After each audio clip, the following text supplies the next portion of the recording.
இது என்ன புதிய அதிசயம்! இது என்ன புதுவித விந்தை! ஒரு துளி நீரில் 1,00,00,000 மரங்கள் துளிர்க்கிறதே. ஒரு குடையின் கீழ் லட்சம் விண்மீன்கள் ஒளிர்கிறது.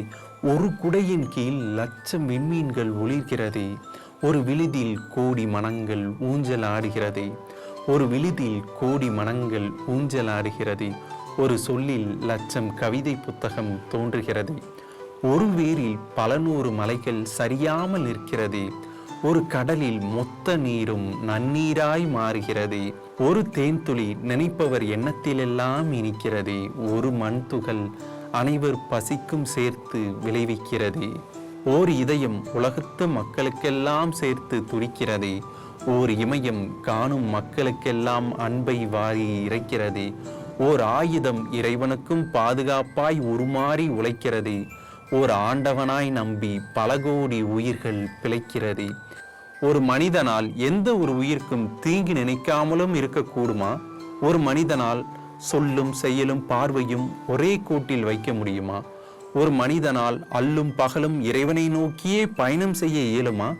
ஒரு மனிதனால் எங்கேயும் எப்போதும் சாணக்கியராக நீடித்து நிலைப்பது சாத்தியமா? இந்த மாதிரியான சந்தேகம் யாருக்கேனும் இருக்குமாயின் அவரெல்லாம் உம்மை பற்றி அறியாதவர் அல்லவா?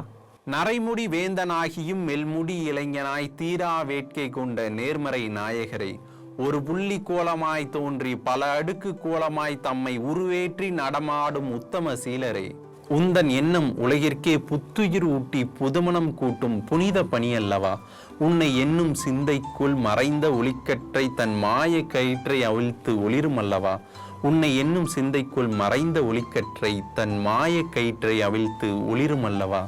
நீர் காணும் கனவெல்லாம் தீமை இல்லாத உலகம்தானே. அதுவும் நடக்கும் எதுவும் நடக்கும் போன்ற தலைவனாலே. ஒப்பில்லாத அப்பலுக்கற்ற சீரான நேரான விழிவால் வேந்தரே, உன் புகழ் வான்புகழ் கண்ட எம் தமிழாய் என்றென்றும் நிலைத்திருக்கும். அருட்பெருங்கடலில் அலையோடு விளையாடும் அற்புத தந்தையே, எங்களது பிறந்தநாள் வாழ்த்துக்களை உமது தாளடி மலரில் சமர்ப்பிக்கிறோம்.